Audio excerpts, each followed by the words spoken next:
We've talked now about calculating the probabilities of individual events. And sometimes it'll be important to do calculations for multiple events, adding and subtracting different probabilities in order to get the calculations that we want. And to do this, it'll be important to understand the probability laws. And so we'll go over those now. The first probability law is quite simple. It says that the probability of any event A, this could be with regards to rolling dice or customers arriving in your store, whatever your experiment is, the probabilities have to lie between 0 and 1. Intuitively, this makes sense. The probability that something, if the probability is 0, this means that the event virtually never happens. If the probability is 1, then the event will virtually always happen, and it can't go outside of that range. Let's see how this might help you in a calculation. Remember the example where you're drawing a customer at random from your customer base, and you're interested in whether they're a student or employed or not.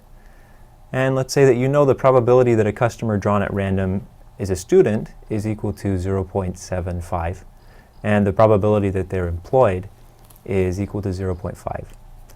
And now you'd like to know the probability that some customer you draw is either a student or they're employed. In order to do this, you have to combine these numbers somehow, and you might be tempted just to add them. Say the probability of one or the other happening, it's probably 0.75 plus 0.5 or 1.25. But this would raise a red flag right off the bat because this number is bigger than 1, doesn't make any sense. And in order to see what happened here, we'll go into probability law 2.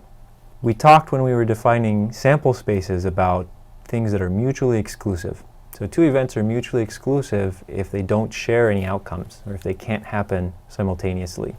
Now, if events are mutually exclusive, then the probability of either one happening is equal to the sum of their probabilities. Probability of A or B is equal to the probability of A plus the probability of B. But in the example of the student and employed, these were actually not mutually exclusive. Remember that I could have some students who are also employed.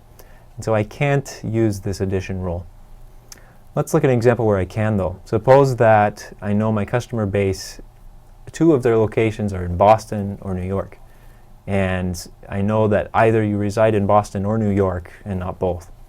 Now the probabilities of these events are, let's say, 0.25 and 0.35.